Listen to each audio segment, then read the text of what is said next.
Subscribe करें हमारे YouTube channel दास संतोष प्रभु को और श्रवण करें भागवत और भागवत कथा की महिमा का और बेल आइकन को दबाना न भूलें। एक बार एक संत कहीं जाते हैं अपना तीर्थ पर, तो जाकर के उस जगह पे एक धर्मशाला था। धर्मशाला पे ठहरते हैं और जब धर्मशाला पे ठहरते हैं, अब जिस फ्लोर में ये ठहरे हुए हैं तो उसके अगल बगल में सब लोग ठहरे हुए हैं। और साधु संत जो होते हैं वो ब्रह्म काल में, सुबह का मुहूर्त जो होती है वो ब्रह्म काल से ही जग जाते हैं। साधु संतों का 3-4 बजे जगने का समय होता है और 4 बजे से उठ करके वो अपना जप करते हैं, अपना सीताराम सीताराम सीताराम जप करते हैं।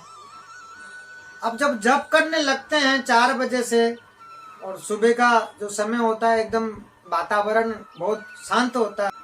अब ऐसे समय में ये संत है, जप करते हैं और जप करते हैं, जब आवाज होता है वो बगल में एक व्यक्ति सो रहे थे तो वो इनके आवाज से बहुत परेशान होने लगे। और परेशान होने लग गए तो इतना परेशान होने लगा, आके चिल्लाने लग गए, बोले क्या लगा रखा अपने, सीताराम सीताराम लगा रखा, मेरा सोना हराम कर रखा, मेरे को सोने नहीं दे रहे हो। इस तरीके से कह करके डांटने लगा, चिल्लाने लगा, बंद करो आप ये आपका ये भगवान के नाम मंत्र पढ़ना। तो संत बड़े प्रेम से उनको समझाए, बोले ये खराब चीज नहीं है, आप बंद करने की कहते हो। जो जिसके हम संसार में रह रहे हैं, जो हमें सब कुछ देता है, आप उसके नाम लेने के लिए मना कर रहे हो। जो हमें खाने को देता है, रहने को दिया, जो सब कुछ हमें देते हैं, तो उनका नाम लेने के लिए आप मना कर रहे हो, तो हमें कैसे मिलेगा। बोले सब बेकार की बातें हैं। उस व्यक्ति बोलता है संत को कि बेकार की बातें, कुछ देते नहीं है, कुछ देते नहीं है, फालतू के बात है।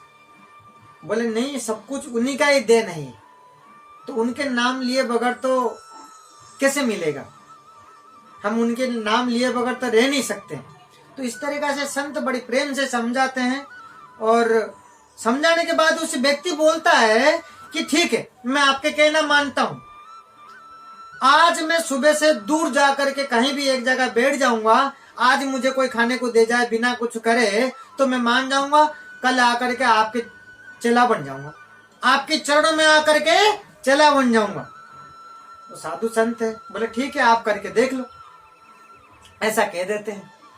उस व्यक्ति दूर, उस जगह से दूर जाकर के एक जंगल में चला जाता है और जंगल में जाकर के एक पेड़ के ऊपर चढ़ता है, चढ़ करके पत्तों के बीच में ही छुप जाता है कि ऐसे जगह रहूंगा, देखता हूं आज दिन भर यहीं बिताऊंगा और कौन मुझे आज खाना देता है।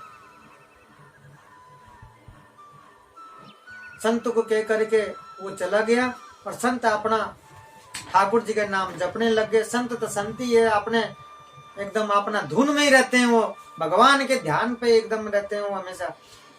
और उस व्यक्ति जंगल में जाकर इस तरीके से पेड़ के ऊपर चढ़ के रहा,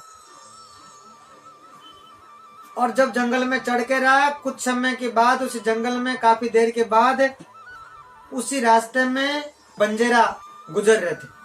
और वो जो पेड़ था वो बरगद के पेड़ था, बड़ा झका हुआ था। तो वो गुजरते समय तो उन्होंने सोचा कि यहीं विश्राम करके यहीं खाना बना के खा लेते हैं, भोजन यहीं कर लेते हैं। उस टाइम हो चुका था दोपहर के टाइम कि यहीं खाना बना लेते हैं, यहीं जगह ठीक लग रहा, यहीं भोजन बना करके भोजन खा लेते हैं। अब वो भोजन बनाने लगे। अब जैसे भोजन बनाने लगे, वो पेड़ पे छुप करके देख रहा था। संत कहा हुआ बातें कुछ सही होने जा रहा है, कुछ तो सही हो रहा है। ये जंगल में कहां से आगे जो आकर के यहीं आके खाना बना रहे। अब खाना बना लिए उन्होंने, खाना बना करके खाना खा लिए, और खाना खाने के बाद कुछ खाना अपना बांध रहे थे कि आगे के समय में खाना खाएंगे, नेक्स्ट टाइम खाना खाएंगे। वो एक टाइम बना लेते हैं खाना, फिर आगे चलते हैं। जो एक टाइम जो बनाते हैं दूसरे टाइम के लिए खाना भी कुछ पैकेट बना लेते हैं। तो पैकेट बना रहे थे, उसी टाइम कुछ डाकू जो है वो जंगल में उसी रास्ते में आने वाले थे।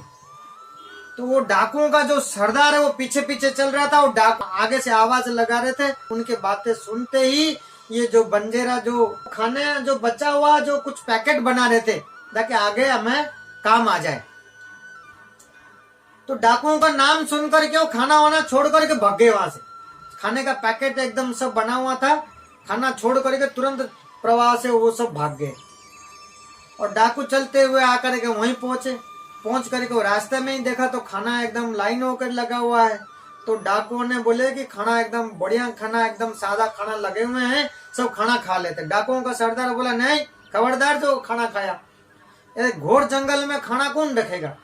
किसी को हमारे आने का पहले से ही किसी को खबर हो चुका है जो कि इसे खाना यहीं रख के गया है, खाना में विष मिला हुआ है, जहर मिला हुआ है। तो इस खाने को हम खाएंगे तो हम सब खत्म हो जाएंगे, सब मर जाएंगे हम। तो खाने को कोई हाथ मत लगाओ। तो डाकुओं का सरदार बोला ये खाना यहीं रखा हुआ है तो कोई ना कोई इसके आसपास कोई ना कोई होगा, यहीं कहीं ना कहीं कोई ना कोई होगा, ढूंढो। सारे डाकुओं ने चारों तरफ फैला दिए, सारे तलाश करो कौन है। तो एक डाकू ने देखा कि ये पेड़ में पत्ता हिल रहा है। बोले ये पत्ते क्यों हिल रहा है, तो कोई ना कोई यहीं कहीं ना कहीं आसपास ही है। तो जैसे ढूंढने लगे उसको पकड़ लिए, उस व्यक्ति को पकड़ लाए, पकड़ करके नीचे से उतारा। नीचे उतारने के बाद वो रोने लग गया, सारे एकदम ऐसे कहानी बनाने लगे। तो डाकू है तो हम कहां से समझेंगे। डाकू ने बोले गोली मार देंगे हम तेरे को, गोली मार देंगे। सबसे पहले तू ये खाना खा, सबसे पहले तू ये खाना खा, नहीं तो गोली मार देंगे। बोला नहीं मैं खाना नहीं खाऊंगा। तो इसने जैसे मना कर दिया मैं खाना नहीं खाऊंगा, तो डाकू ने सोचा ऐसा जहर ही मिला हुआ इसमें। सही बात है, बिल्कुल ही जहर मिला के रखा है इसने हमें मारने के लिए, तो इसलिए इसने नहीं खा रहा, मना कर रहा। डाकुओं ने छड़ियों में 2-4 बार इसको ठोका। ठोकने के बाद बोले खाना खा, उसको मार मार करके उस खाने को खिलाए। डाकुओं ने बोले खाना खाने के बाद बोले कुछ नहीं हो रहा। तो रो रो करके बोला इसे खाना में कुछ जब है ही नहीं तो क्या होगा, यही तो मैं कह रहा था, इसे खाना में कुछ नहीं है, क्या होगा ऐसे खाने को खाने में।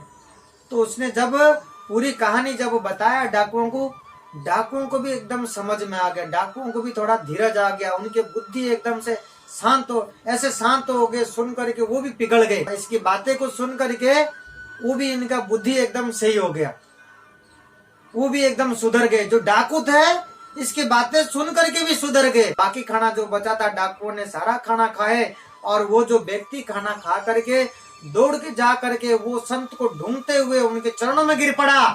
चरणों में गिर पड़ के बोला मेरे से अपराध हुआ, मुझे क्षमा कर दीजिए और आज से मुझे आपकी चेला बना लीजिए। वो जो व्यक्ति जब चेला बना और आगे जा करके इतना उच्च कोटि के महाराज बन गए, वो मालुकदास जी महाराज बने वो।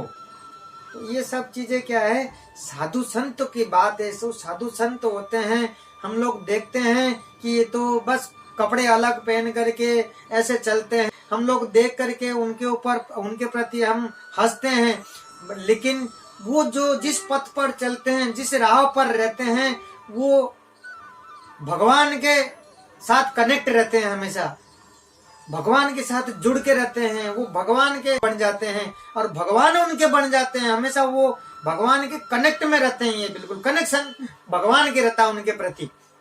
वो जो कह जाते हैं उनके वचन सत्य होता है, और वो जो करते हैं और जिस राह पर रहते हैं उनको तो हमेशा हमेशा के लिए गोलोक धाम और गोलोक वृंदावन प्राप्त होता है हमेशा। तो ऐसे साधु संत जो होते हैं वो महान होते हैं। साधु संत को हमेशा हमें मान सम्मान करनी चाहिए, साधु संत की बात का माननी चाहिए, और साधु संत जिस पथ पर चलते हैं उनके पथ पे चलना चाहिए, उनके पीछे पीछे चलना चाहिए, उनके राह पर चलना चाहिए। उनके पथ पर हम भी चलेंगे तो हमारे जीवन में एक ना एक दिन सफल होगा।